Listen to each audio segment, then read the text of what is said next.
Hey, what's up, buddy? This is Piyashpal from Smartboss. তো guys আমরা আজকের ভিডিওতে ইনফিনিক্সের নতুন যে ফ্ল্যাগশিপ মোবাইলটি এসেছে সেই মোবাইলটি সম্পূর্ণ রিভিউ করবো, এটা ফুল ইমপ্রেশন দেবো এবং সেই মোবাইলে রয়েছে 160 ওয়াটের একটা চার্জার এবং সেই চার্জারটাকে আমরা ফুললি টেস্ট করবো যে কতক্ষণ 160 ওয়াটের ফুল চার্জ হয়। কারণ কোম্পানি তো ক্লেম করছে 10 মিনিটে, বাট ফোনকে আসলে 10 মিনিটে চার্জ হয় সেটা দেখার জন্য তোমরা থাকো আমার সাথে এই ভিডিওতে এবং সাবস্ক্রাইব না করলে এখনই করে নাও, কারণ চার্জার তো তোমাদেরকে আমি দেখিয়ে দেবো, কিন্তু সাবস্ক্রাইব তো তোমরা আমাকে করে দেখাও।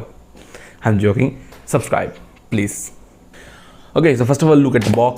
তো বক্স ভাই দেখতে খুবই প্রিমিয়াম লাগে এবং বক্সের ভিতরে প্রথমে তোমরা খুললে পেয়ে যাবে লিফলেট, অ্যান্ড দেন লিফলেটের পরে তোমাদের রয়েছে smartphone itself, and look at the phone, সম্পূর্ণ ফোন, অ্যান্ড ফোনটা এখন পাশে রাখি বিকজ আদার স্টাফ আমাদের দেখতে হবে, তাই না? সো তারপরে আমাদের রয়েছে 160 ওয়াটের একটা চার্জার, ভাই খুবই হেভি একটা চার্জার 160 ওয়াটের, অ্যান্ড তারপরে রয়েছে আমাদের ইউএসবি টাইপ সি কেবল, যেটা type C to type C. Okay, so বক্সের কন্টেন্টের কথা হয়ে গেল, এখন মেইন আমাদের মুদ্রাটা হচ্ছে phone. So this is the phone, isn't it great? এবং ইনফিনিক্স এই ফোনকে বলছে ইনফিনিক্স নাও। এখন ওয়াই দিস ইজ ইনফিনিক্স নাও সেটা তো ইনফিনিক্স জানে, বাট এই নাওটা যে কত বড় নাও উঠাইতে পারবে এবার আমরা সেটা দেখবো। ওকে, সো ইনফিনিক্স এখানে কিছু ফিউচার প্রুফ টেকনোলজি দিয়েছে, তার ভিতরে একটা হচ্ছে 88 ডিগ্রি কার্ভ ডিসপ্লে। এটা কিন্তু স্যামসাংয়ের ডিসপ্লে থেকেও বেশি কার্ভ, এবং ইনফিনিক্সের মতন একটা কোম্পানির এমন একটা ফ্ল্যাগশিপ তৈরি করলো, সো কল্ড ফ্ল্যাগশিপ। আমি কেন সো কল্ড বললাম আমি এক্সপ্লেন করবো। সো ইনফিনিক্সের মতন এমন একটা কোম্পানি যে ফ্ল্যাগশিপ তৈরি করলো তাও 88 ডিগ্রি কার্ভ করে দিল, and this is very very huge ব্যাপার। মানে 88 degree curve, it's not a joke man. And তার উপরে এই ফোনটি সুপার আমোলেড ডিসপ্লে রয়েছে 6.67 ইঞ্চের, and this is the great and the greatest. এই ফোনে ব্যাটারি রয়েছে 4000 mAh ব্যাটারি। 88 ডিগ্রি যখন ফোনটা কার্ভ করেছে তখন তাহলে তোমরা ভাবতে পারো যে ফোনে পাওয়ার বাটন কি আছে নাকি জেস্টারের মাধ্যমে ওয়াওয়ের ফোনের মতো জেস্টারের মাধ্যমে ভলিউম আপ অথবা পাওয়ার বাটন ক্লিক করে লাগে, বাট না, এই ফোনে তোমরা power button plus volume button তোমরা দুটোই পেয়ে যাচ্ছ। Isn't it great? সো হ্যাঁ, তোমাদের এই ফোনে ফিজিক্যালি পাওয়ার বাটন এবং ভলিউম আপ ডাউন বাটন তোমরা দুটোই পাচ্ছ।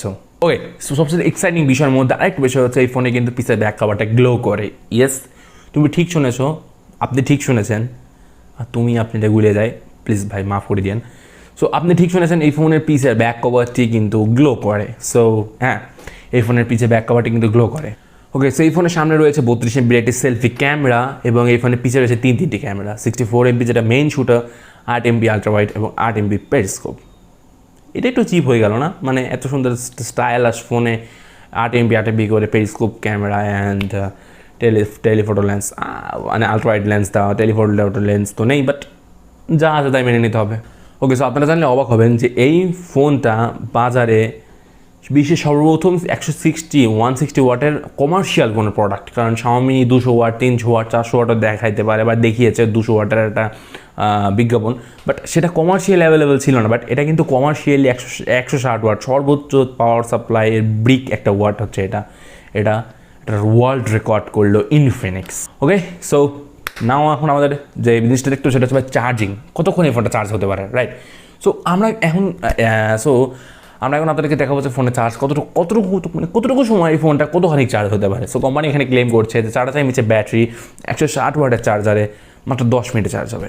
So let's start the test. Okay, so 1 মিনিটে কিন্তু 7% চার্জ অলরেডি ডান, অ্যান্ড এবার আমরা দেখবো 10 মিনিটে কতক্ষণ চার্জ হয়, কারণ অলরেডি এবার কোম্পানি 10 মিনিট ক্লেম করেছে। সো 10 মিনিটে এখানে ভাই 95% চার্জ হয়ে গেছে। সিরিয়াসলি 10 মিনিট 95% ভাই খুবই কমপ্লিট করলো, বাট কোম্পানি বিকাউর মধ্যে 10 মিনিটে কিন্তু ফুল চার্জ করতে পারলো না। এবং এটা 11 মিনিটে গিয়ে এটা 100% চার্জ হলো। স্যার বুঝছো, আপনার বিষয়টা বুঝতে পারছেন যে কতটা এফোর্ট দিয়েছে কোম্পানি এই মানে কথাটাকে সত্যি করানোর জন্য। হয়তো বা জাস্ট একটু কারেন্ট ভ্যালু এক্সচেঞ্জের কারণে, হয়তো বা ভোল্টেজ ড্রপিংয়ের কারণে হয়তো বা 1 মিনিট ডিলে হতে পারে, বাট 11 মিনিটে ফোন ফুল চার্জ, ফুল 0 থেকে 100। This is awesome. অ্যান্ড প্রতিবারের মতোই every phone have a good side and bad side, এবং এই ফোনেরও একটা খারাপ দিক রয়েছে, কারণ প্রতিটা জিনিসেরই বিশ্বে ভালো দিক এবং খারাপ দিক থাকে। এক্সাম্পল অ্যাজ মাই সেলফ, ওয়ের জোক। সো এই ফোনের খারাপ দিকটা হচ্ছে ভাই এই ফোন এত ভালো, কিন্তু এত ভালোর ভিতরে ফোনটাকে যে চালাবে যে প্রসেসর সেটাই কিন্তু ভালো নেই। এই ফোনের প্রসেসর হিসাবে আপনারা পাচ্ছেন Helio G95, Redmi Note 8 2021 version, যেটা G95 দিয়ে লঞ্চ হয়েছে কিছুদিন আগে। সো সেম রেঞ্জের প্রসেসর এত ফ্ল্যাগশিপ একটা ফোনের মধ্যে ভাই হিলিও G95 দেওয়া উচিত না, অন্তত একটা ডায়মেনসিটি প্রসেসর এখানে সবাই আশা করেছিল। অ্যান্ড তাছাড়া এখানে camera 8 MP ultra wide, 8 MP periscope. This is not a fair guys, this is not a fair. So এই ফোনটা ইনফিনিক্স নিজেও এটাকে দাবি করছে ইটস ইনফিনিক্স কনসেপ্ট ফোন 2021, এবং আশা করবো এই ফোনটা যখন মার্কেটে আসবে তখন এই ফোনটা হয়তো হাইপ লেগে থাকবে, কারণ overall the look is design and gorgeous. এবং thank you for watching this video. যদি ভিডিওটা ভালো লেগেই থাকে তাহলে please hit the subscribe button, and ভাই ভালো লাগলে লাইক করবেন, না ভালো লাগলে ডিসলাইক করবেন। আপনার জন্য সবসময় ডিসলাইকের বাটনটা আমার কাছে খোলা আছে, এবং কমেন্টে আমাকে জানাবেন যে আমি কোন জিনিসটা আরও বেশি ইমপ্রুভ করবো। So and take care, bye bye. I will see in to next one, I will see in to you in next one.